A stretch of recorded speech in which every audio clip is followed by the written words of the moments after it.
रक्षा मंत्री राजनाथ सिंह सीमा पर रक्षा तैयारियों की जानकारी के लिए कल से 2 दिनों के दौरे पर जाएंगे लेह और श्रीनगर। सेना प्रमुख जनरल MM नरवणे भी रहेंगे साथ।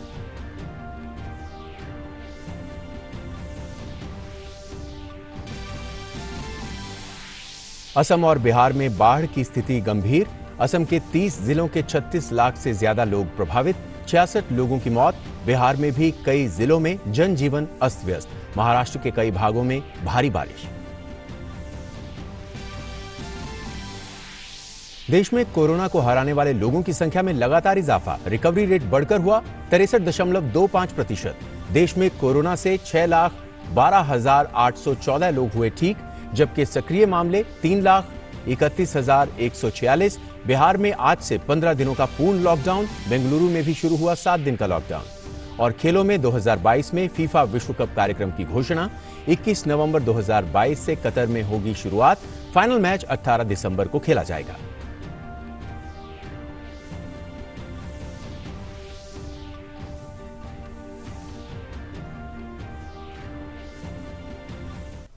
नमस्कार और अब देखते हैं समाचार विस्तार से। प्रधानमंत्री नरेंद्र मोदी कल संयुक्त राष्ट्र आर्थिक एवं सामाजिक परिषद की उच्च स्तरीय बैठक के समापन सत्र को वर्चुअली संबोधित करेंगे। न्यूयॉर्क स्थित संयुक्त राष्ट्र मुख्यालय में आयोजित इस सत्र में पीएम मोदी, नॉर्वे के पीएम और संयुक्त राष्ट्र महासचिव एंटोनियो गुटेरेस के साथ मुख्य वक्ता के तौर पर शामिल होंगे। संयुक्त राष्ट्र के इस वार्षिक उच्च स्तरीय सत्र में सरकार, निजी क्षेत्र, नागरिक समाज और शिक्षाविदों के उच्च स्तरीय प्रतिनिधियों का एक विविध समूह शामिल है। इस वर्ष के सत्र का विषय कोविड-19 के बाद बहुपक्षवाद, 75वीं वर्षगांठ पर हमें किस तरह से संयुक्त राष्ट्र की आवश्यकता है।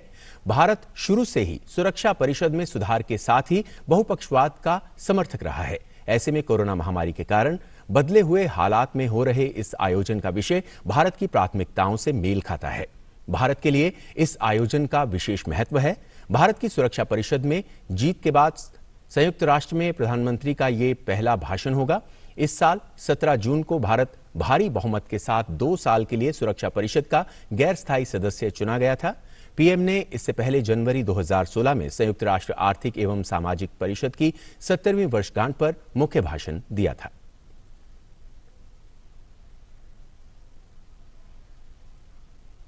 रक्षा मंत्री राजनाथ सिंह कल से लद्दाख और जम्मू श्रीनगर के दौरे पर जाएंगे। उनके साथ सेना प्रमुख जनरल मनोज मुकुंद नरवणे भी होंगे। 17 जुलाई को राजनाथ सिंह लद्दाख का दौरा करेंगे और 18 जुलाई को वो जम्मू कश्मीर के श्रीनगर का दौरा करेंगे। रक्षा मंत्री वहां का ताजा स्थिति का जायजा लेंगे। इस महीने की शुरुआत में 3 जुलाई को प्रधानमंत्री नरेंद्र मोदी ने लद्दाख का दौरा किया था। पीएम नरेंद्र मोदी ने वहां अग्रिम पोस्ट पर जवानों से मुलाकात कर उनका हौसला बढ़ाया था। पीएम ने थल सेना, वायुसेना और आईटीबीपी के जवानों से मुलाकात की थी। भारत चीन सीमा पर तनाव के बीच प्रधानमंत्री ने परोक्ष रूप से कड़ा संदेश दिया था। हालांकि मंगलवार को कोर कमांडर स्तर की चौथे दौर की वार्ता दोनों देशों के बीच हुई। ये बैठक मैराथन बैठक रही और 14 घंटे से ज्यादा चली। भारत ने चीन को 2 टूक शब्दों में कहा कि चीन को पैंगोंग एरिया में फिंगर 8 से पीछे जाना होगा। साथ ही सैनिकों की तैनाती कम करने के लिए भी अपनी शर्तें रखी।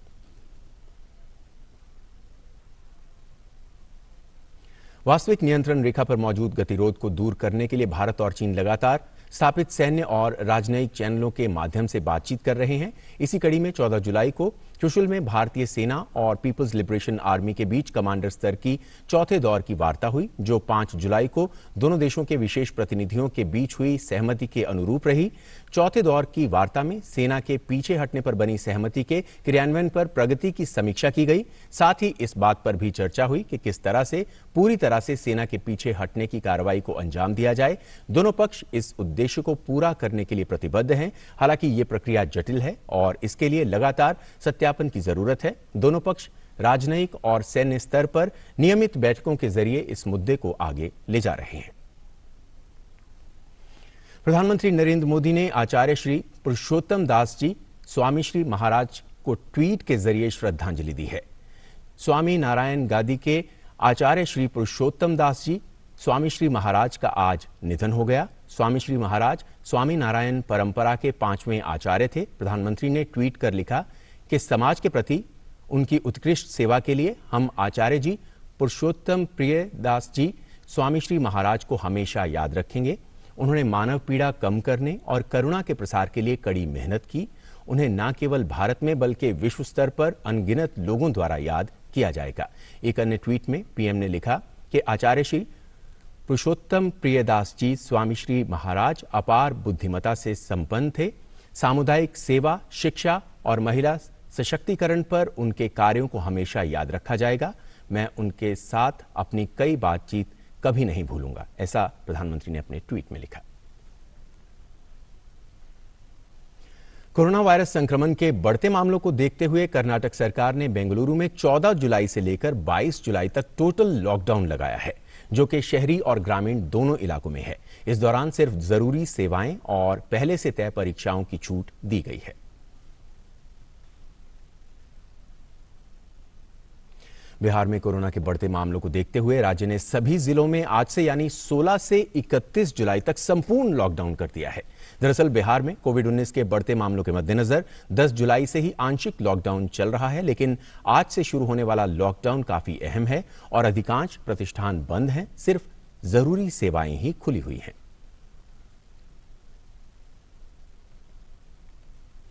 बिहार में बाढ़ की स्थिति नाजुक बनी हुई है। हालांकि मौसम विभाग का कहना है कि मानसून की अक्षीय रेखा के बिहार से खिसक जाने के कारण अब अगले कुछ दिनों में वर्षा में कमी आएगी, लेकिन दक्षिण पश्चिम बिहार में वज्रपात और तेज बारिश की संभावना जताई है। वहीं चंपारण के बगहा दियारवर्ती क्षेत्र में बाढ़ से बांध क्षतिग्रस्त हो गया है। बाढ़ का पानी घुसने से दियारा में तबाही मच गई है। रेल लाइन के लिए अधिग्रहित जमीन के कच्चे बांध को गंडक नदी की मूर्तिधार ने अपने आगोश में ले लिया है, जिससे बांध पर बसे दर्जनों परिवारों के सामने कई मुश्किलों का पहाड़ टूट गया है। बांध पर दियारा के निचले इलाके से कई परिवार शरण लिए हुए हैं। बताया जा रहा है कि भारत नेपाल सीमा पर स्थित वाल्मीकि नगर गंडक बराज से बीती रात 3.30 लाख क्यूसेक पानी छोड़ा गया था, जिसके बाद गंडक नदी में उफान के चलते बाढ़ और कटाव जैसे हालात निचले इलाकों में पैदा हो गए। लोग मवेशियों के साथ बांध पर शरण लिए हुए हैं। पिपरासी प्रखंड के मघौली, मछाहा, भुईधरवा सहित दर्जनों गांवों में बाढ़ का सैलाब आ गया है। खबरों में आगे बढ़ेंगे। पूर्वोत्तर राज्य असम में लगातार हो रही भारी बारिश की वजह से आई बाढ़ ने आम जनजीवन को बुरी तरह से प्रभावित किया है। राज्य के 26 जिलों की 93 राजस्व सर्कल में 3,346 गांव पानी में डूबे हुए हैं। पिछले 24 घंटों में बाढ़ का पानी कुछ नए इलाकों में प्रवेश करने की वजह से राज्य में 36,42,546 लोग प्रभावित हुए हैं। बरपेटा जिला राज्य में बाढ़ से सर्वाधिक प्रभावित है। राज्य के गोपालपाड़ा और मोरीगांव जिले में भी तकरीबन 4-4 लाख की आबादी बाढ़ से प्रभावित हुई है। राज्य में पिछले 24 घंटे में 7 और लोगों की मौत के साथ ही इस मौसम में बाढ़ से मरने वालों की संख्या बढ़कर 66 तक पहुंच गई है। राज्य की नदियां खतरे के निशान से लगातार ऊपर बह रही हैं, जिसकी वजह से 1,27,000 हेक्टेयर फसली भूमि को नुकसान पहुंचा है। गुवाहाटी शहर में ब्रह्मपुत्र नदी खतरे के निशान से ऊपर बह रही है। हालांकि राष्ट्रीय आपदा बल एनडीआरएफ और राज्य आपदा बल एसडीआरएफ के नेतृत्व में 180 बोट्स के साथ राज्य भर में राहत और बचाव अभियान चलाया जा रहा है। अब तक तकरीबन 3,991 लोगों को बाढ़ प्रभावित इलाकों से निकालकर सुरक्षित स्थानों पर पहुंचाया गया है। और मुंबई में अभी तक कुछ स्थानों पर भारी बारिश के साथ साथ अलग अलग स्थानों पर भी काफी तेज बारिश हुई है। इस तरह मुंबई में 10 सेंटीमीटर से अधिक बारिश हो चुकी है, जबकि बांद्रा में 20 सेंटीमीटर, सांताक्रूज में 17 सेंटीमीटर, महालक्ष्मी में 13 सेंटीमीटर बारिश दर्ज की गई है। मौसम विभाग कई भागों में भारी बारिश की चेतावनी दी है। खबरों में आगे बढ़ेंगे। केंद्रीय स्वास्थ्य मंत्री डॉक्टर हर्षवर्धन ने दिल्ली स्थित अखिल भारतीय आयुर्विज्ञान स्थित नवनिर्मित राजकुमारी अमृत कौर ओपीडी भवन का शुभारंभ किया। ये देश का पहला सार्वजनिक क्षेत्र का अस्पताल है जिसमें पूरी बिल्डिंग ओपीडी व बुजुर्गों के लिए फिजियोथेरेपी के लिए ही समर्पित है। 9 मंजिल के इस ब्लॉक में 5 हॉल हैं। हर मंजिल पर 500 मरीजों के बैठने की व्यवस्था है। अस्पताल प्रशासन के मुताबिक एम्स परिसर में बना ये ब्लॉक मुख्य ब्लॉक से 500 मीटर की दूरी पर है। इसमें मरीजों की सुविधा का ध्यान रखा गया है। इसमें लिफ्ट के साथ ऑटोमेटिक सीढ़ियां लगाई गई हैं।